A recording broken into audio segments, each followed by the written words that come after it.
The fluorescent lights in First National Bank hummed their usual monotonous tune as I stared at the termination letter in my hands.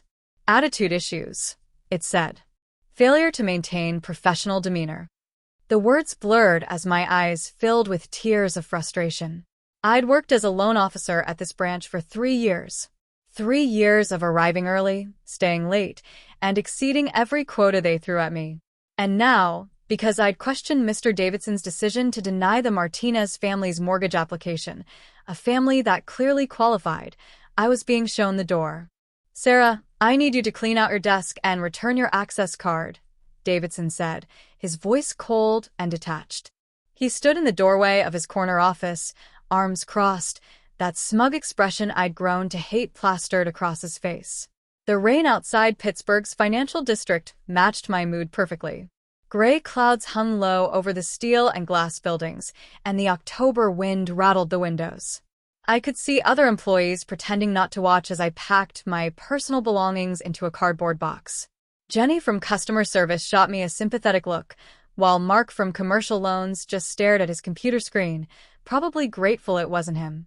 "This is ridiculous, Mr. Davidson," I said, trying to keep my voice steady. The Martinez family had perfect credit, steady employment, and a 20% down payment.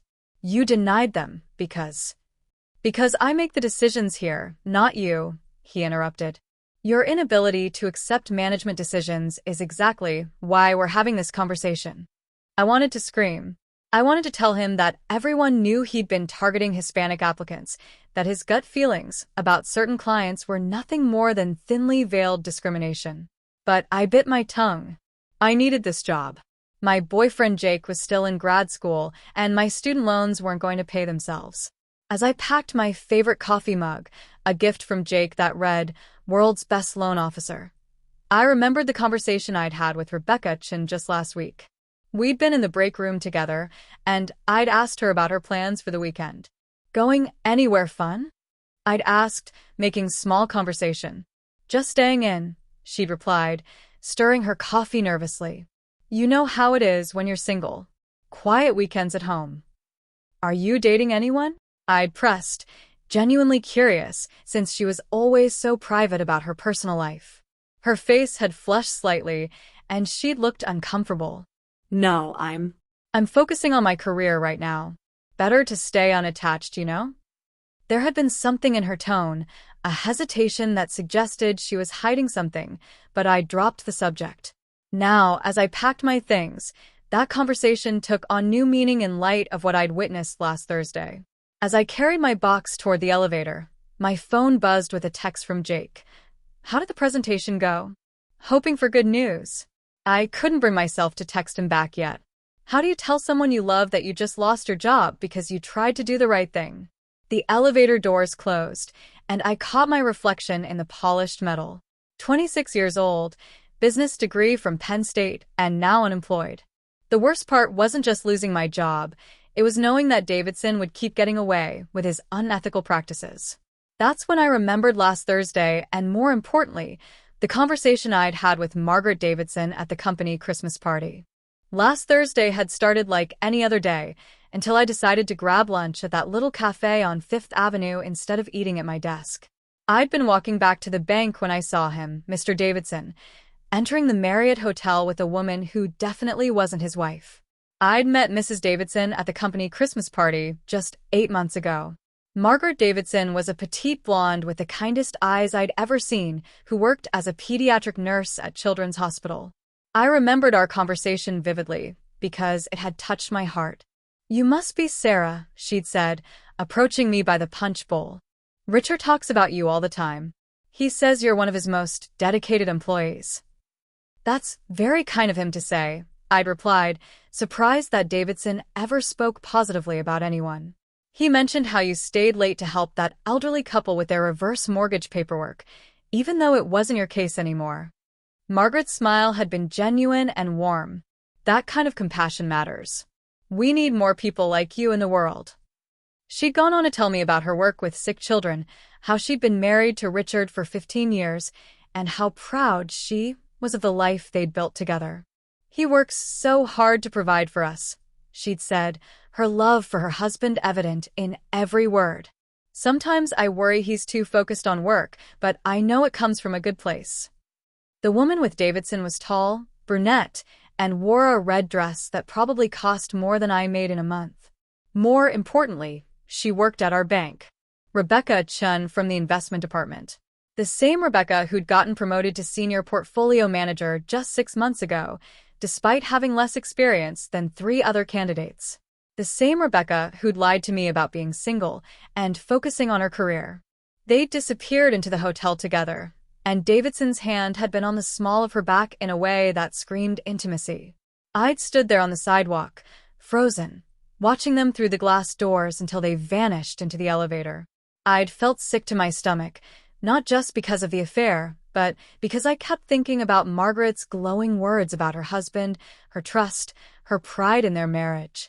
Now, sitting in my car in the bank's parking lot with my belongings in a box beside me, that memory burned like acid in my chest.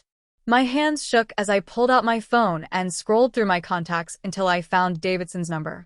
The phone rang 3 times before his familiar, arrogant voice answered. "What do you want, Sarah? You've already wasted enough of my time today." "I want my job back," I said, surprised by how calm my voice sounded. He laughed. Actually laughed. "That's not going to happen. Good luck with your job search." "Wait," I said quickly, before he could hang up. "I think you should reconsider. Especially considering what I saw at the Marriott last Thursday afternoon." The silence on the other end was deafening. I could practically hear his mind racing, trying to figure out what I knew and how much trouble he was in. "I don't know what you think you saw." "Red dress," I interrupted. "Rebecca Chun." Around 2:30 p.m. The same Rebecca who told me just last week that she was single and focusing on her career. Should I continue? Another long pause. When he finally spoke, his voice had lost all its earlier confidence. "We need to talk. But not over the phone. Meet me in my office in 10 minutes. "I'm in the parking lot," I said. "I'll be right up." As I gathered my box and headed back toward the building, I felt a mixture of triumph and nausea. I'd never blackmailed anyone before, and the ethical implications weren't lost on me. But Davidson had fired me unfairly, and worse, he was cheating on a woman who spoke about him with such love and trust. The security guard looked confused as I walked back through the lobby. "Forgot something?" I mumbled, heading for the elevator. This time, I wasn't leaving empty-handed. Davidson's office felt different when I walked back in. The power dynamic had shifted completely. He sat behind his mahogany desk, but instead of looking commanding, he looked cornered. His usually perfectly styled hair was disheveled, and there was a thin sheen of sweat on his forehead despite the air conditioning. "Close the door," he said quietly. I set my box down and took a seat across from him, the same chair I'd been fired from just 20 minutes earlier. Through his window, I could see the busy street below, people hurrying through the October afternoon, oblivious to the drama unfolding 40 floors above them. "What do you want?" he asked, his voice barely above a whisper. "I want my job back.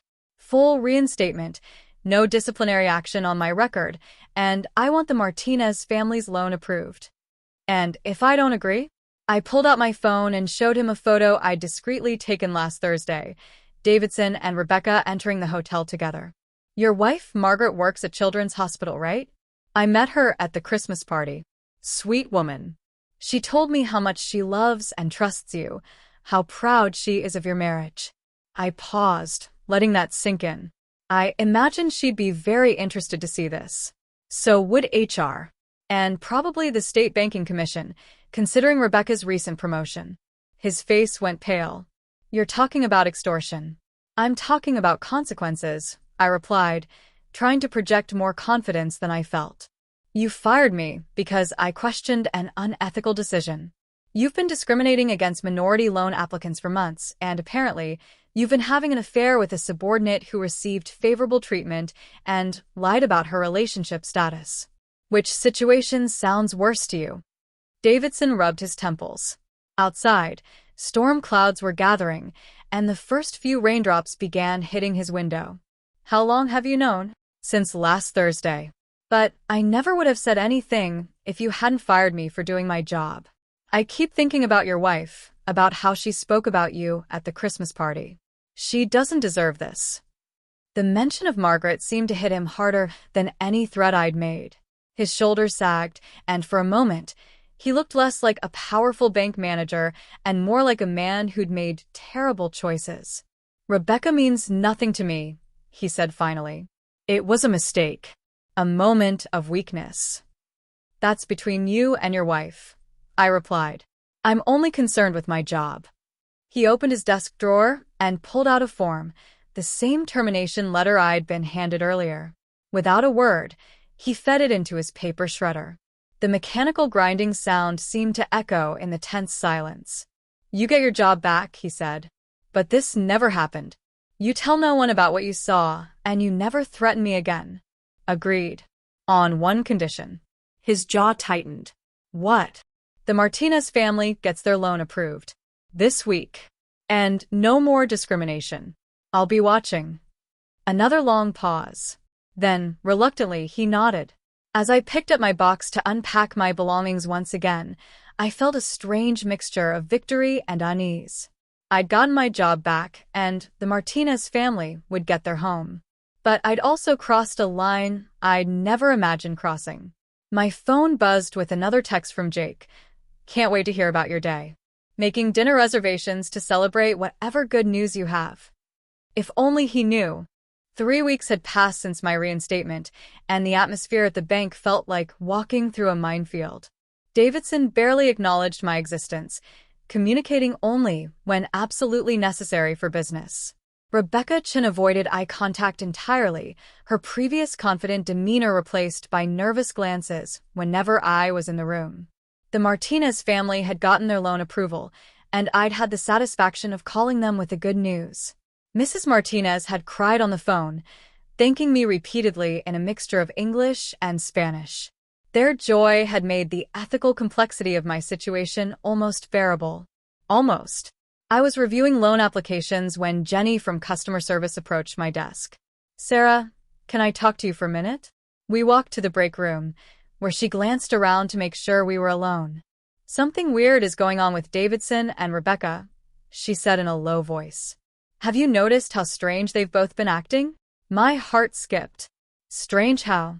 Davidson looks like he hasn't slept in days, and Rebecca keeps jumping every time someone says her name. Plus, word is that Mrs. Davidson came by the bank yesterday asking to speak with him privately. She looked upset. I tried to keep my expression neutral, but inside, I was panicking. Had Margaret found out about the affair? Had Davidson told Rebecca about our arrangement? That evening, Jake and I were having dinner at our favorite Italian restaurant downtown. The candlelight flickered across his face as he talked excitedly about his thesis defense, but I was having trouble concentrating. You've been distracted for weeks, he said, reaching across the table to take my hand. Ever since that day you came home from work all upset. You said everything worked out with your boss, but you haven't been the same since. What's really going on? I looked into his honest, caring eyes and felt the weight of my secret crushing down on me. Jake was the most ethical person I knew.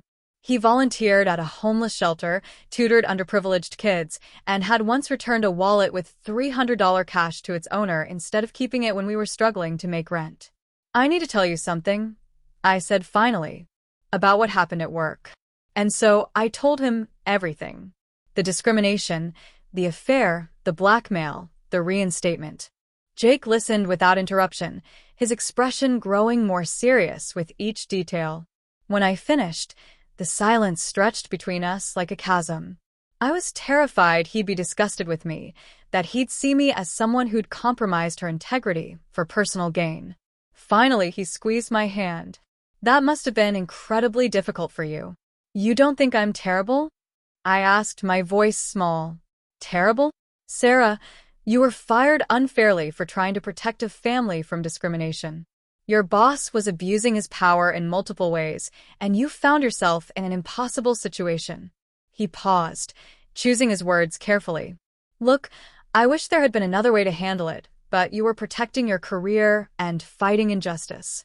Sometimes the world isn't black and white.